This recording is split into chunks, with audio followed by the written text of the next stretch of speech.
Muy bien, entonces ahora sí que os he dejado un poco planchados, vamos con la predicación de hoy que se llama Sea Dios veraz, sea Dios veraz. Estamos conociendo los atributos de Dios porque los atributos de Dios me hablan de quién es Dios realmente.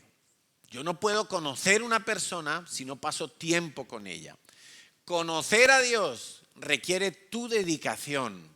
No es un momento, no es una simple predicación que yo te haga aquí. Tú necesitas empezar a pasar tiempo con Dios. Y si no lo haces, no vas a poder conocer a Dios. Y si no conoces a Dios, no le vas a poder alabar como Él quiere, no le vas a poder obedecer como Él quiere, no vas a poder entregar tu vida de la manera que Él te la está pidiendo. Si no conozco el corazón de Dios, nunca podré estar cerca de Él. Mira, si alguien se gasta 100 euros en comprarme a mí una camiseta del Barça, original, de la tienda del Barça, pues honestamente habrá tirado 100 euros, porque no me conoce, porque no me la voy a poner. Seguramente se la regalaré a algún amigo que tengo por ahí del Barça, pero a mí no me la verás puesta, salvo error. ¿Estás entendiendo? Si no conoces a Dios, si no le conoces, si no sabes qué le gusta, cómo Él ha dicho las cosas, será imposible que tú puedas ser un buen amigo de Dios. Imposible. Es que no vas a saber cómo acertar con Él. Por eso tienes que pasar tiempo con Dios y conocerle fielmente. Y sabes, eso le pasaba justamente a los fariseos, porque los fariseos tenían un problema y era una cosa como muy extraña. Ellos conocían muy bien la palabra de Dios, pero la conocían separada del corazón de Dios. Y esto es algo extraño, pero muy real. Dios decía, no sé, cada vez, mira, Mateo capítulo 5. Mateo capítulo 5 es un capítulo de la Biblia donde nos cuenta todas las veces que Jesús, muchas de las veces en las que Jesús tuvo que decirle a los fariseos, mira, oísteis que fue dicho, pero yo os digo. ¿Sabes por qué tenía que decir Jesús esas aclaraciones? Porque ellos habían tomado la palabra de Dios y la habían separado del corazón de Dios. Entonces, Jesús tuvo que explicarles lo que era el verdadero adulterio, que no era solamente acostarse con la vecina. Jesús les dijo, oísteis que fue dicho, pero yo os digo que solo con que mires y la codicies ya has adulterado. Ahora, ¿qué estaba haciendo Jesús? ¿Estaba cambiando la ley de Moisés? No. Estaba conectando la ley con lo que Dios siempre quiso decir con esos mandamientos. Pero claro, era más cómodo para los fariseos, era relativamente fácil no acostarse con la vecina.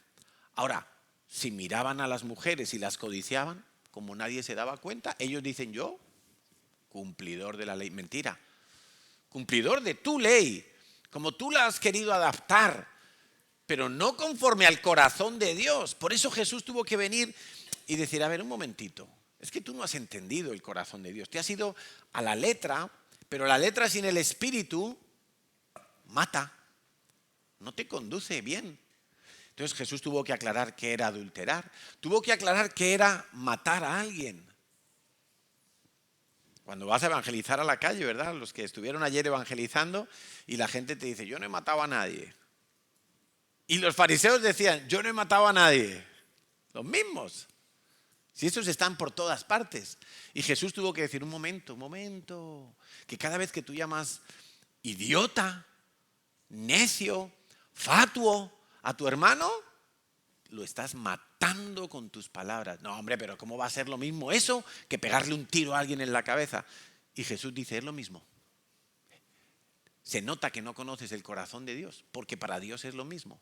No, hombre, pero las leyes humanas, claro, es que las leyes humanas son una cosa, Pero el corazón de Dios es otra. Por eso Jesús tuvo que venir y aclarar.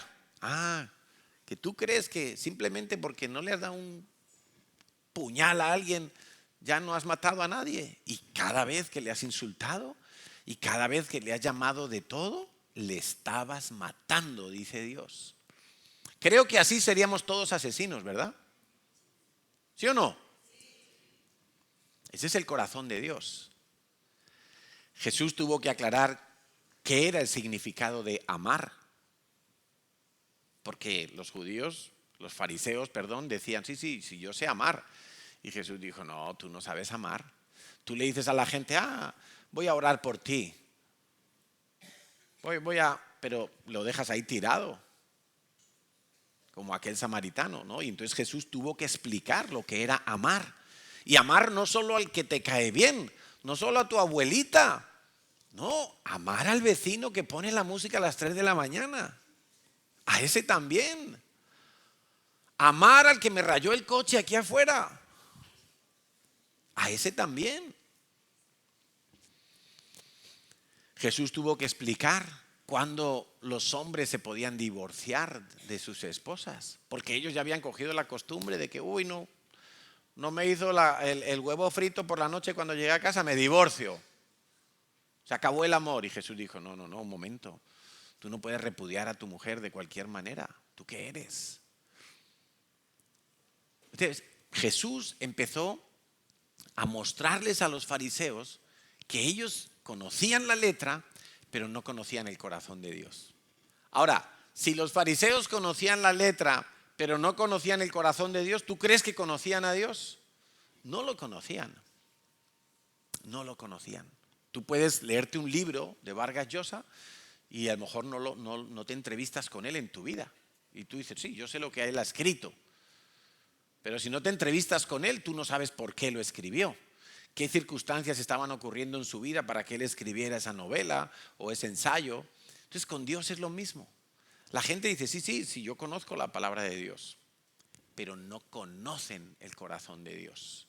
No saben lo que motivó el corazón de Dios. Y ahora te voy a decir qué fue lo que motivó el corazón de Dios a poner todos esos mandamientos tan estrictos. Porque lo son, ¿verdad? Lo son. Caballeros, si no podemos mirar a una mujer y desearla con nuestros ojos, porque eso es adulterar, quiere decir que aquí somos adúlteros todos, que en algún momento se nos fue la mirada. ¿Por qué Dios pondría algo tan imposible de cumplir? Te hago esa pregunta. ¿Por qué Dios pondría algo así tan imposible de cumplir? Tan difícil. ¿Cómo me va a pedir Dios que yo ame al asesino de mi hijo, al violador de mi hija? Eso es imposible, Señor. ¿Por qué Dios pondría un mandamiento tan imposible de cumplir? ¿No se te ocurre ninguna respuesta? Pues la respuesta es que Dios quería que tú te dieras cuenta que era imposible de cumplir. Para que cuando te veas imposibilitado, puedas reconocer que tu única salvación es Jesucristo. Y no hay otra manera. No hay otra manera. Por eso cuando el ser humano pretende, así aunque sea un poquito nada más, hacerle creer a Dios que es buena gente, que yo soy cumplidor, que mira que yo doy de comer a los pobres, que mira que yo le hago el favor a mi vecino, que mira que yo solo para mi mujer. Y cuando alguien se mete en esa línea, Dios está diciendo, pero ¿este qué hace? Este está apostatando. ¿Te das cuenta? Este está alejándose de la obra de Cristo. Porque está diciendo, no, lo que hizo Cristo no es suficiente. Yo tengo que hacer algo más, un poquito. Tengo que poner de mi parte. Y entonces es como si bajara a Jesucristo de la cruz y nunca hubiera muerto por sus pecados. Sea Dios veraz. Quiere decir que Dios siempre dice la verdad. Es más, Dios es la verdad. Dice Juan 14:6, Jesucristo dijo, yo soy el camino y la verdad y la vida, nadie viene al Padre sino por mí. Jesucristo no es una alternativa más, como nos pretenden hacer creer en las universidades, institutos y colegios. Jesucristo no es uno más de un abanico de religiones que tú puedes escoger. No, Jesucristo es la verdad. Y por muy fanáticos que nos quieran llamar, no hay otra verdad. Solo hay una. Y es Jesucristo. La verdad no son simplemente palabras. La verdad es Jesucristo. El apóstol Juan, ahí mismo, dice en Juan 3:33, está hablando y dice, el que recibe su testimonio, este atestigua que Dios es veraz. Dios es veraz. Siempre dice la verdad. Si hay alguien digno de confianza, es Dios. Es totalmente confiable. 100% de lo que dice Dios es verdad. Todo lo que Dios ha hablado es verdad. Ahora, si todo lo que Dios habla es verdad, cualquier mentira nunca puede venir de Dios. Nunca. Si tú tienes un problema con la mentira, y yo he tenido problemas con la mentira porque exagerar es mentira. Es mentir, ¿lo sabías? Exagerar es mentir. Fantasear es mentir. Hacer negocios escondiendo cositas y diciendo mentiras es mentir. No lo podemos maquillar de ninguna manera. Y cuando alguien tiene problemas con la mentira, quiero que sepas que estás siendo gobernado, dirigido, pastoreado, no por tu Padre, no por tu Padre Dios, no por Dios Padre, que todo lo que dice es verdad y que ninguna mentira puede proceder de él, sino que estás siendo pastoreado por el diablo, por el que debería de ser tu antiguo papá, pero que todavía a veces sigue siendo nuestro padre. Dice Juan 8:44, está hablando Jesús a los fariseos y les dice, vosotros sois de vuestro padre el diablo. ¿Tú te imaginas salir ahí a la calle, ahí en Arco del Triunfo, y decirle a la gente, vosotros sois hijos del diablo? Pues no estaríamos mintiendo, estaríamos diciendo la verdad. Y los deseos de vuestro padre, el diablo, queréis hacer. Él, el diablo, ha sido homicida desde el principio y no ha permanecido en la verdad porque no hay verdad en él. O sea, ojo con esto, porque si por un lado la palabra de Dios nos enseña que Dios es la verdad, al mismo tiempo nos está diciendo que en el diablo no hay nada, escucha, nada que sea verdad. Todo lo que el diablo quiera traer a tu vida va a tener algo de mentira. Todo, absolutamente todo. Dice, cuando habla mentira, de suyo habla, de lo que tiene habla, porque él es mentiroso y padre de toda mentira. Por eso te digo que cuando tú caes en la trampa de mentir a alguien, ya sean tus hijos, tu esposa, tu jefe, tus empleados, tu vecino, tu líder, cuando tú mientes a alguien, tú en ese momento estás siendo pastoreado por el diablo. Qué tremendo esto, ¿no? Y alguno dirá, no, yo por el diablo no, si yo soy santo y puro y limpio por la sangre de Jesús. Sí, pero mira, Pedro en cierta ocasión recibió una reprimenda del Señor que le dijo, apártate de mí, Satanás. Me imagino que el susto que se llevó Pedro en ese momento. ¿Que yo, Satanás? ¿Yo, Pedrito? Que te he dejado mi barca para que te montes en mi barca, Señor. Yo que te he confesado amor eterno. ¿Yo, Satanás? Amigo, pues yo digo que si a Pedro se lo dijo Jesús, a mí me lo puede decir, pero así fácilmente, en cualquier momento.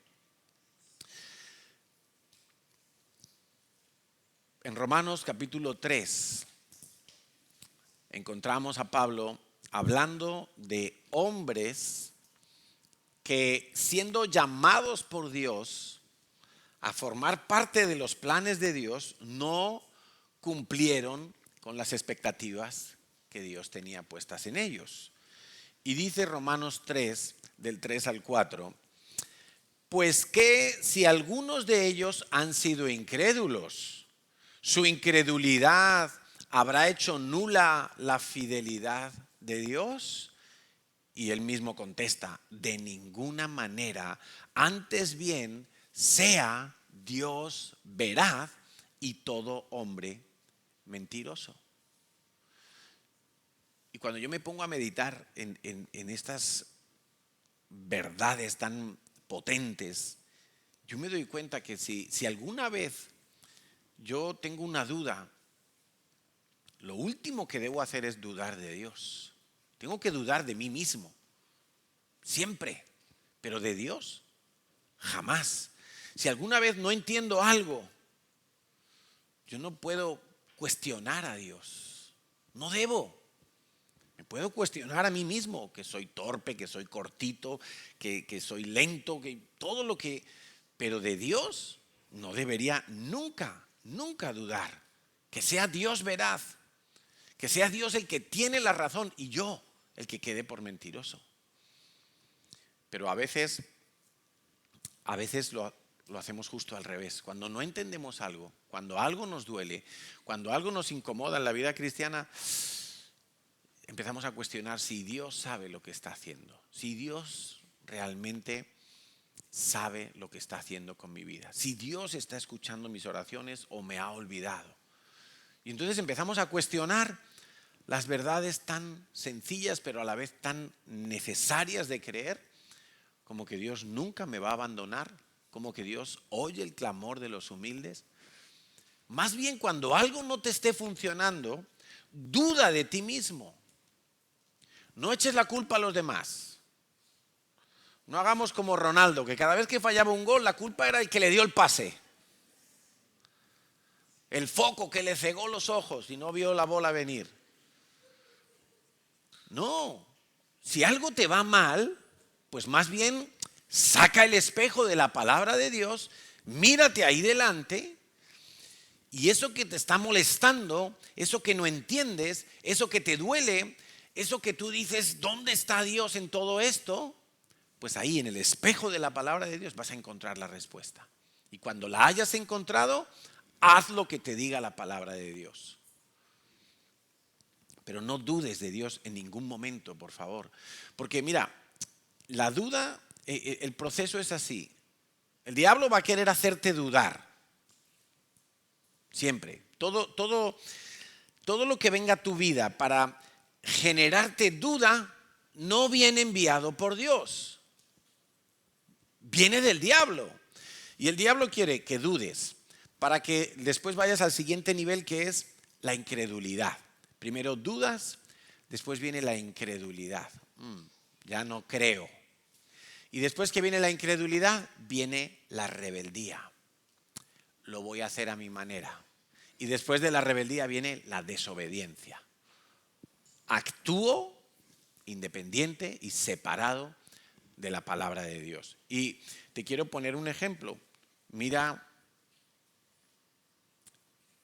un ejemplo que lo ilustra clarísimamente, que fue la tentación de Eva en el huerto del Edén. Y todos conocemos, no lo vamos a leer, pero la Biblia nos cuenta que la serpiente era muy astuta y que se acercó a Eva y lo primero que le pregunta es, ¿con qué Dios os ha dicho que no comáis de todo árbol del huerto? Y ella le responde, Dios me ha dicho que puedo comer de todos los árboles, pero que no coma de este. Porque si como de este, moriré. Muy bien. Eva se sabía el mandamiento, porque se lo dijo al diablo. Dios me ha dicho que puedo comer de todo, pero que no coma de este, porque si como de este, me voy a morir. ¿Se sabía el mandamiento, sí o no? Ahora, te voy a demostrar que no conocía el corazón de Dios. Porque acto seguido, le dice, en el versículo 4, le dice la serpiente, Satanás, le dice, no moriréis. Lo contrario de lo que Dios ha dicho.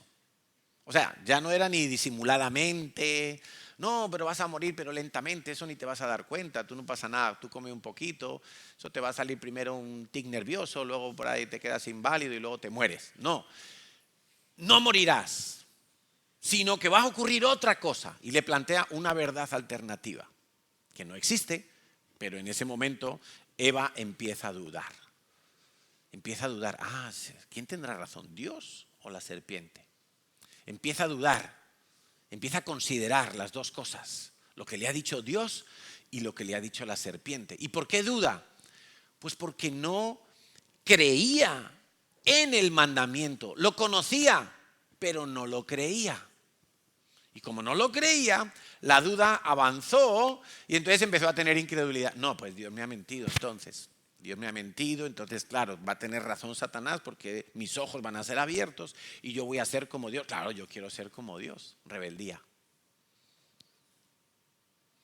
Y finalmente, desobediencia porque comió. Ahora, contrasta esto con Mateo 4, cuando Jesús es tentado en el desierto después de estar 40 días en ayuno. Jesús había hecho ese ayuno para prepararse bien para iniciar su ministerio público allí en Galilea.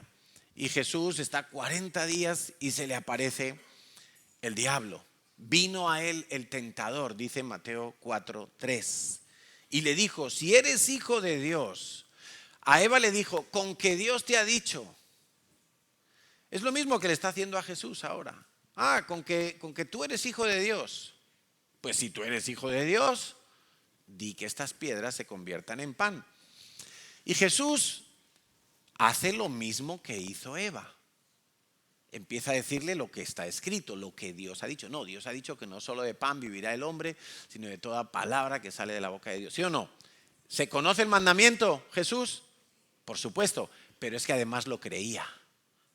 Estaba aquí dentro, el mandamiento no estaba solo aquí, en el disco duro, estaba aquí. Por eso se nos exhorta, la propia palabra de Dios nos exhorta que guardemos, que retengamos, pero no aquí.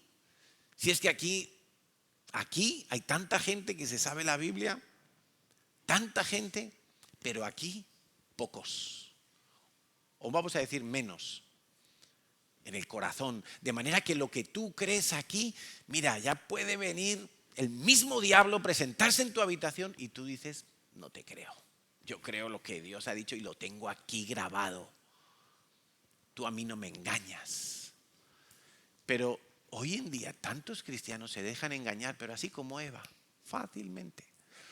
Guarda el día de reposo, sí, muy bien, para el Señor, pero luego, que me salió un trabajito el domingo. Es que claro, son unas horitas y entonces, pero no pasa nada porque es un domingo total, si yo voy todas las semanas a la iglesia. Y el diablo te va a decir, sí, si no pasa nada. Así puedes arreglar ese asunto que tienes, así le compras a tu hijo el patinete que te ha pedido, así no pasa nada. Pues sí, vale, me parece bien, lo voy a hacer como yo digo, como me ha sugerido el diablo. ¿El diablo? Sí, ese que te lo ha sugerido. Ese no es tu amigo, no es tu jefe, no, es el diablo el que está detrás de todo eso. El que está hablando esa mentira no es tu jefe. Es el diablo, no es tu amigo con el que te tomas la cervecita ahí en el bar, que te ha dicho, estás enfadado con tu mujer, vente conmigo de rumba a la discoteca. Ese está hablando el diablo ahí. Tu amigo no sabe ni lo que dice. No lo sabe. Por eso yo te preguntaba al principio de la reunión, ¿estás enfocado en las cosas terrenales o en las cosas espirituales? ¿Sabes distinguir quién te está hablando? ¿Sabes distinguir quién te está hablando? ¿O todo lo consideras válido, comentarios de la gente? Sí, mira, este me quiere, por eso me dice eso. No. Si te está diciendo algo que es contrario a la palabra de Dios, es el diablo el que está hablando. ¿Por mi abuelita? Sí, por tu abuelita. Claro. Por supuesto que sí. No seamos tan necios de pensar. Es que a Eva le estaba hablando la serpiente, pero ahí estaba el diablo. No era la serpiente. Por eso quizás se le hizo más fácil aceptarlo.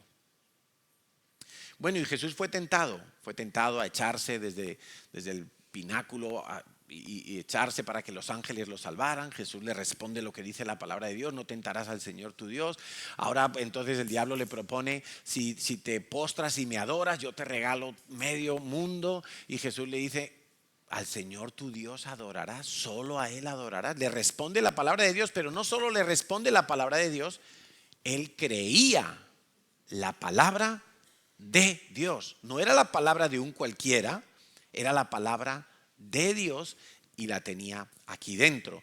Entonces todos necesitamos en algún momento asumir que Dios es veraz y que haya una transferencia desde tu cerebro hasta tu corazón, que baje la palabra, que baje la palabra. Porque si tú vienes domingo tras domingo aquí y la palabra solo queda aquí almacenada, quiero que sepas que tu capacidad intelectual tiene un tope. Y esto funciona como el ordenador. Cuando ya no le cabe nada más, ¿tú qué haces? Vamos a hacer limpieza, venga, vamos a borrar cosas. Las fotos de cuando ese viaje ya me he olvidado, lo borro. ¡Pah! Y empezamos a borrar para seguir metiendo cosas nuevas. Pero en el corazón, lo que se graba, allí queda. Eso va a quedar para toda la vida. Entonces, sea Dios veraz. No utilices el conocimiento que tienes de algunos versículos memorizados, que está muy bien y es parte de lo que tú tienes que hacer con la palabra de Dios, memorizarla. Es bueno memorizarla, pero no basta solo con memorizarla. La palabra de Dios no se te puede convertir en un amuleto de la suerte. Todo lo puedo en Cristo que me fortalece. ¿Tú lo crees? ¿Tú lo crees eso? ¿O simplemente te lo sabes y sabes soltarlo en el momento adecuado para que te oigan y que hoy cuánta Biblia sabe? A veces los hijos de Dios tenemos amuletos cristianos. Todo lo puedo en Cristo que me fortalece. Mi Dios pues suplirá, ¿qué? Mira, te lo sabes, tienes el mismo amuleto que yo. Usamos el mismo amuleto. Es que a los hijos de Dios todas las cosas ayudan para... Mira, hemos ido al mismo colegio. Hemos criado en el mismo barrio. No, es que Dios tiene la última. ¿Ves cómo tenemos amuletos? Y los soltamos como, uy, eso se iba una bomba. Y, no, si tú no lo crees, por mucho que lo digas, nada ocurrirá. ¿Sabes que hay una corriente cristiana que dice que todo lo que tú digas tiene poder? Pero yo te digo que eso es mentira. Porque si tú no lo crees, no tiene ningún poder. Hubo unos hombres que estaban intentando echar demonios ahí de una persona y gritaban en el nombre de Jesús, en el Dios de Pablo. Y los demonios le dijeron, sí, yo sé quién es Jesús, yo sé quién es Pablo, pero tú eres un pringao. A ti te voy a revolcar aquí ahora mismo. No tenían en su corazón nada de fe. Simplemente, mecánicamente, estaban reproduciendo hábitos de la vida cristiana. Por eso vuelvo a las preguntas que te hice al principio. ¿Lo que tú haces está motivado porque Cristo es el centro de tu vida o es algo mecánico, aprendido, imitado, pero sin conectar con el corazón de Dios? Entonces, no utilicemos amuletos. Ya sabéis que yo no sé, debe de ser por la manera en que nosotros nos hemos criado. espiritualmente en la CCI, pero ni siquiera me gusta llamar hermanos a los hermanos en la fe. Y os considero, por supuesto, hermanos en la fe. Pero a veces eso de hermano queda como muy, muy bonito, pero hermano, como pueda, te hago la zancadilla. Te meto la trabanqueta y ¡tra! ¿Y dónde queda el hermano entonces? Palabras. Entonces, si yo quiero ser hermano de alguien o quiero mostrarme hermano de alguien, le tengo que tratar, pero no solo de palabra. Lo tengo que tratar como un hermano, lo tengo que cuidar, lo tengo que apoyar, no lo tengo que criticar, no lo tengo que menospreciar. Si lo veo caer, venga, yo te ayudo. Eso es tener un hermano en la fe. Pero llamarle hermano y que luego te dan igual su vida, eso no es. Le llamas hermano, pero no lo es. ¿Estamos entendiendo? No usemos amuletos. Si tú llamas a alguien hermano, que sea porque le tratas como hermano. Si tú dices, mi Dios suplirá, que sea porque tú has leído la Biblia donde dice ese versículo y entiendes por qué lo está diciendo. Y no es solo un versículo, sino porque has visto el hilo conductor de toda esa carta. Porque en eso también somos expertos los cristianos. Nos encanta extraer un versículo. Y de un solo versículo así, extraído, le quito lo de antes, le quito lo de después. Y ese solo versículo lo hago una doctrina grandota. ¿Y sabes en qué se acaba convirtiendo eso? En una herejía. Porque tú no puedes extraer un versículo y quitarle el contexto y hacer de eso el todo. No, que no comerás sangre, que no sé qué. Y ahí aparecen los testigos de Jehová, que no se hacen transfusiones de sangre, porque en la sangre está la vida. Y han cogido un versículo, que en la sangre está la vida, han quitado todo lo que había antes, todo lo que había después, y ese versículo lo han hecho doctrina. Como en la sangre está la vida, yo no puedo dar sangre a otros ni recibir sangre de otros. Pero semejante herejía. Pero es que eso que nos parece una barbaridad, lo hacemos nosotros muchas veces también. Lo hacemos. Y entonces el marido le dice a la mujer, tú te tienes que sujetar a mí. Pero es que en el capítulo dice que tú la tienes que amar a ella. Entonces no cojas un versículo y lo sacas para tu interés, porque ese es el que te gusta, porque ese es el que te emociona y todo lo demás lo desechas. No, eso no vale. De esa manera vas a entrar en un desequilibrio muy peligroso. Tú tienes que entender todo el cuadro desde Génesis hasta Apocalipsis. O sea, hay unos estudios tan preciosos de la palabra de Dios que en Génesis tú puedes ver la obra salvadora de Jesucristo. En Génesis, imagínate. Entonces, no hay ningún libro de la Biblia que esté desconectado de los otros 65 libros. Ninguno. Todos son parte de una idea, de un plan, de un corazón que se deja ver a lo largo de toda la Biblia. Por eso tú tienes que conocer toda la Biblia y entender que Dios es veraz desde Génesis hasta Apocalipsis. Dios es veraz. Todo lo que Dios ha dicho. Dice Deuteronomio 32:4. Y esto es parte de un canto, de un salmo que se inventó Moisés, que inspirado por Dios lo cantó después de que escribió todos los mandamientos que Dios le había dado allí en el Sinaí.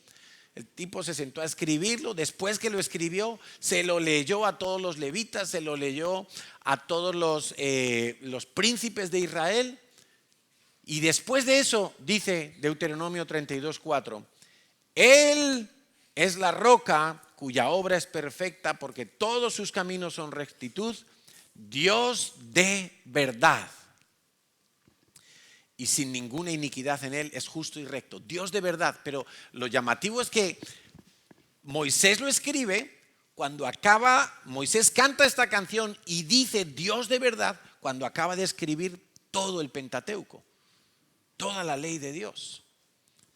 todos los mandamientos, los 600 y pico mandamientos que hay, los acababa de escribir y en ese momento él canta Dios de verdad.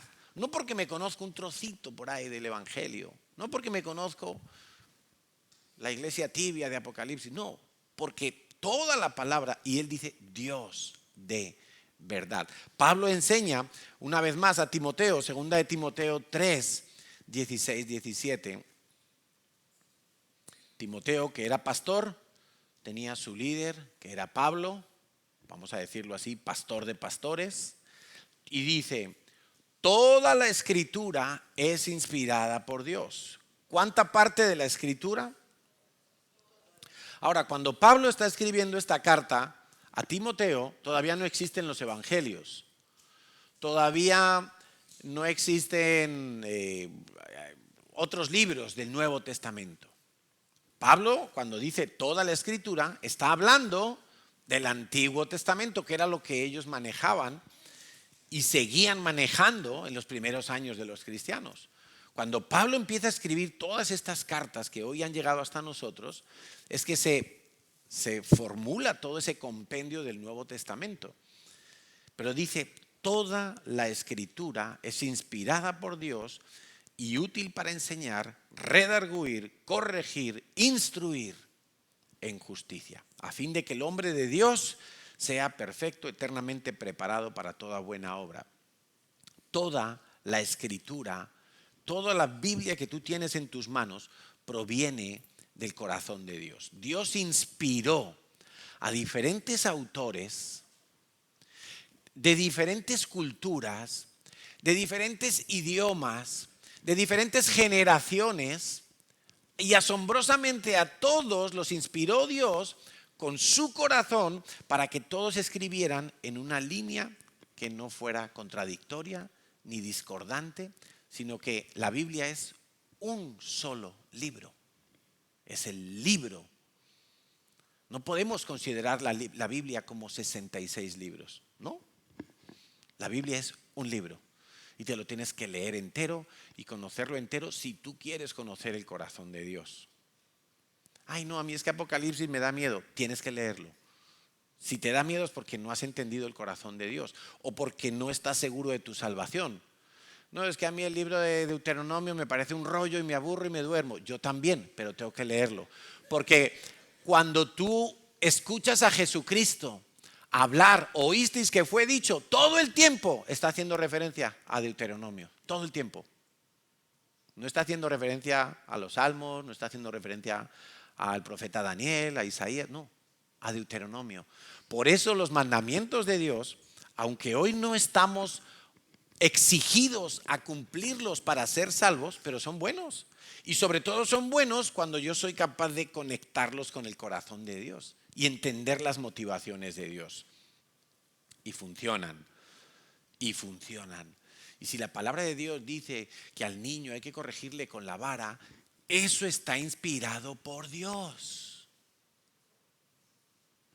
Y cualquier otra cosa que diga lo contrario a eso, no está inspirado por Dios, sino por el padre de las mentiras, que es ¿quién?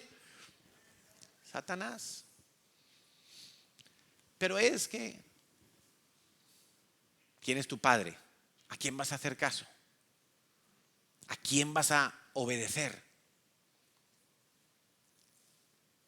No basta solo con conocer, hay que creer en el corazón.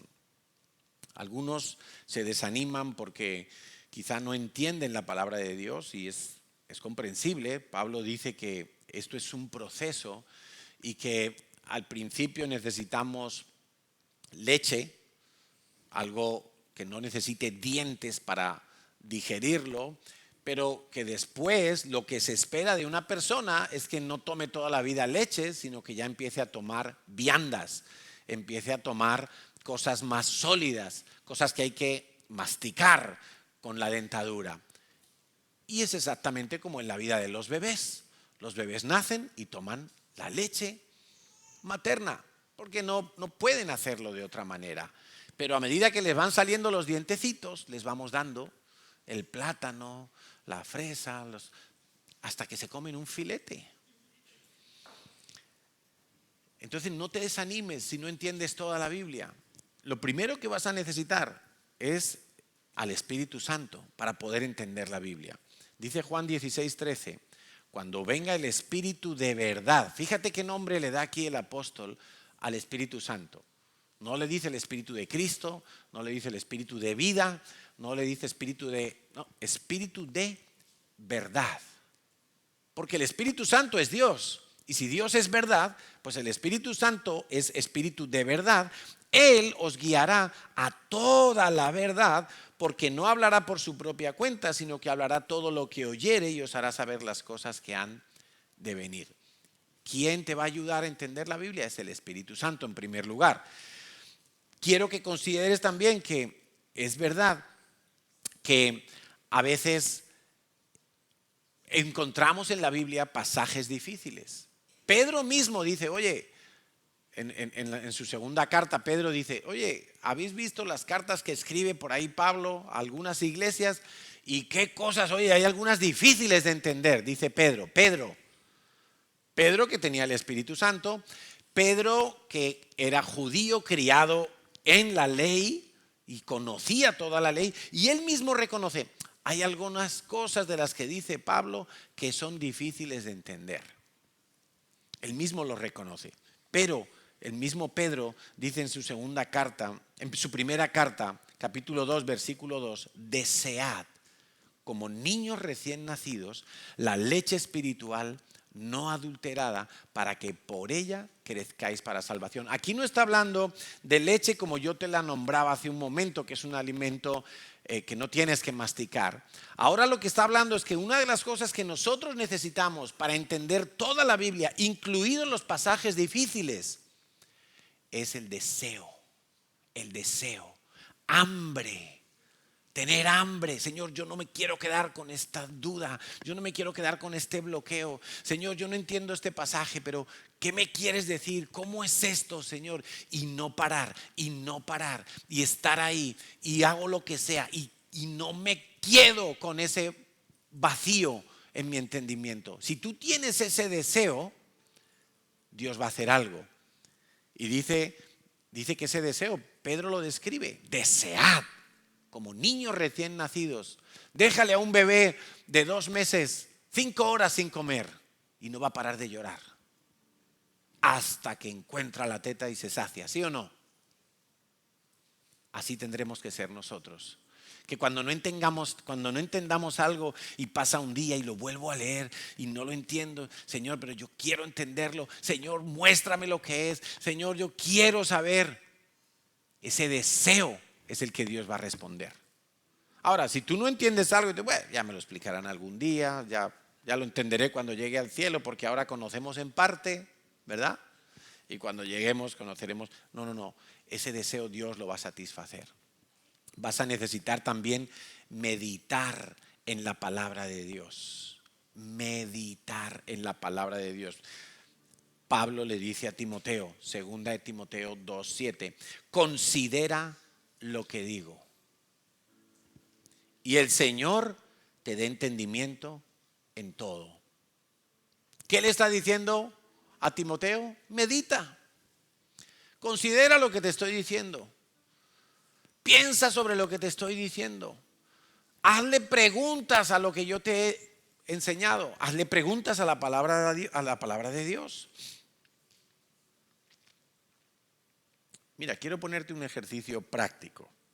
Lo vamos a hacer muy rápidamente. Vamos a ir a Tito 3, del 3 al 8, como si esto fuera una práctica. ¿Sí? Tito 3, del 3 al 8. Y esto que está escribiendo aquí es palabra de Dios para que tú te incluyas ahí como protagonista de este texto, como si te la hubieran escrito a ti. Y dice, porque nosotros, vamos a decir en singular, porque yo era en otro tiempo insensato. Claro, queda más diluido si yo lo pongo en plural, ¿no? Porque nosotros éramos insensatos. Sí, a mí me meten ahí con todos los borregos, pero ponlo en primera persona, porque yo era en otro tiempo insensato, rebelde, extraviado, esclavo de concupiscencias y deleites diversos, viviendo en malicia y envidia, aborrecibles y aborreciendo a otros. ¿De quién está hablando? De yo, de ti. Vuélvelo a leer otra vez, por favor. Tito 3, versículo 3, en primera persona. En primera persona, léelo ahí en silencio, tú, para ti.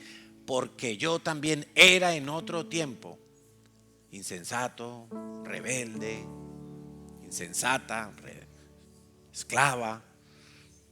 Imagínate. Esto es una verdad que está diciendo la palabra de Dios acerca de ti. Y se supone que es algo pasado. En otro tiempo tú eras un esclavo, un rebelde, un insensato. Versículo 4. Pero cuando se manifestó la bondad de Dios, mi Salvador, ponlo en primera persona, y su amor para con los hombres, para conmigo, me salvó, no por obras de justicia que yo hubiera hecho, sino por su misericordia, por el lavamiento de la regeneración y por la renovación en el Espíritu Santo, el cual derramó en mí abundantemente por Jesucristo, mi Salvador, para que justificado por su gracia viniese a ser heredero conforme a la esperanza de la vida eterna. Y termina diciendo a ti, Dios te está diciendo, palabra fiel es esta, y en estas cosas quiero que insistas con firmeza, para que los que creen en Dios procuren ocuparse en buenas obras. Estas cosas son buenas y útiles a los hombres, a mi vida. Mira, ¿qué entiendes tú allí? En ese cuadro que dice Dios, tú antes eras otra cosa, porque lo eras. Primera consideración importante: esclavo, insensato, adúltero, mentiroso. Está hablando de ti.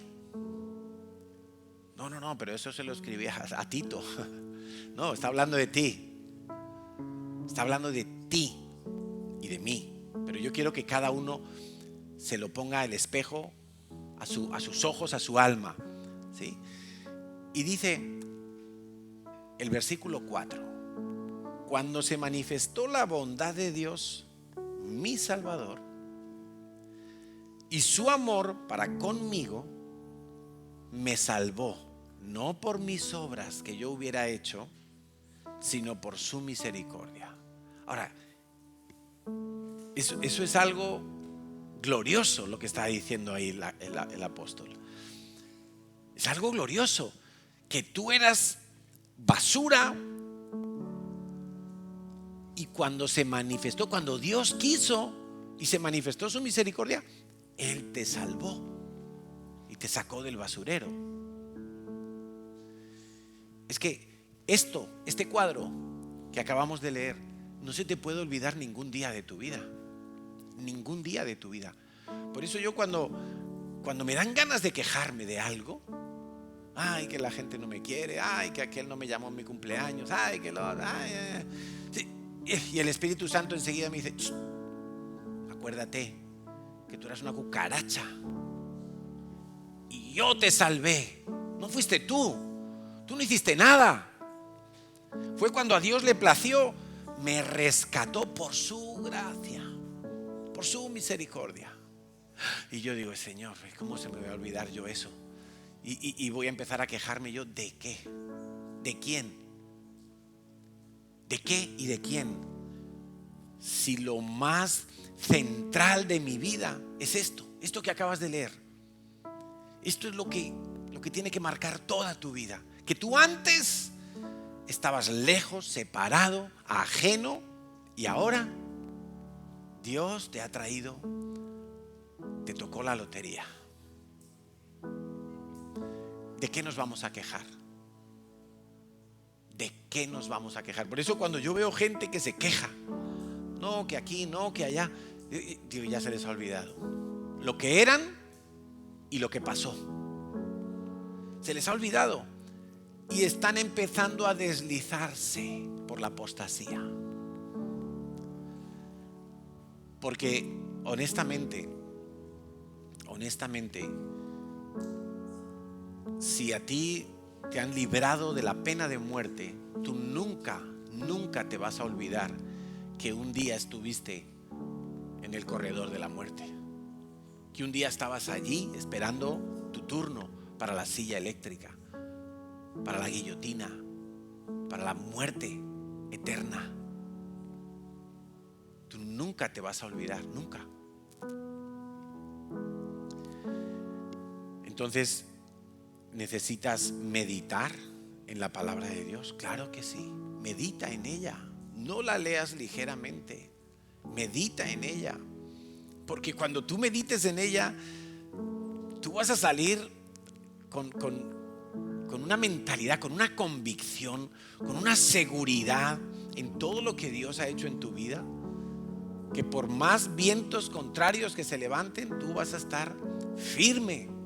Y Pablo insiste, estad firmes en la gracia.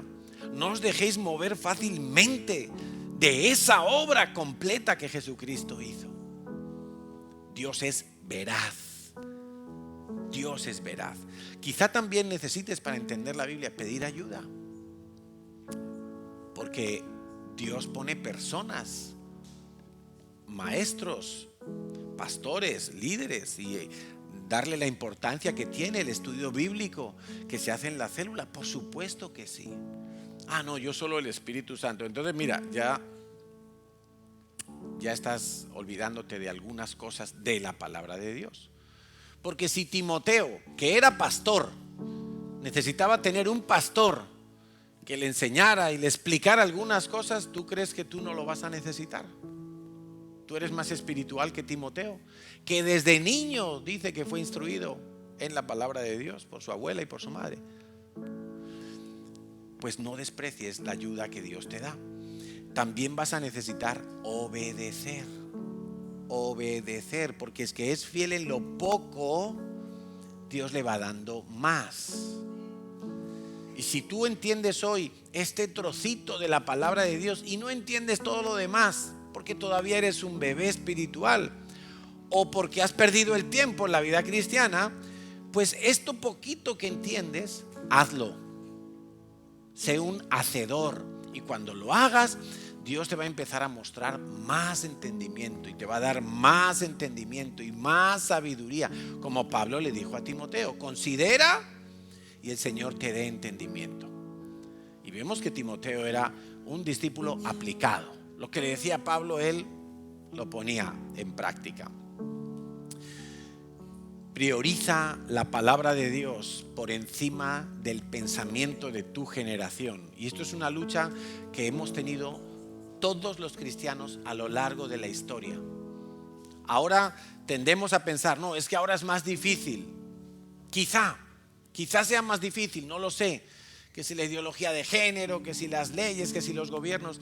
Mira, ¿no lo tuvo difícil Daniel, el profeta? ¿No lo tuvo difícil Moisés? ¿No lo tuvo difícil Jesús? ¿No lo tuvieron difícil los apóstoles? Es un engaño eso de que ahora es más difícil. Yo mismo lo he dicho a veces y lo he pensado, pero ¿sabes por qué? Porque a mí me toca vivir ahora. Y entonces la generación de ahora tiene unos retos, tiene unas dificultades, tiene unos enemigos, y tenemos que usar las estrategias que Dios nos dé. Pero es que la generación de hace 100 años, la de hace 4, ¿sabes que cuando aquí vivía Franco, a los evangélicos como tú y como yo, los apedreaban, los encarcelaban o se tenían que ir del país? Así de sencillo. Que no solo prohibía hablar en catalán, es que prohibía que tú repartieras folletos en la calle.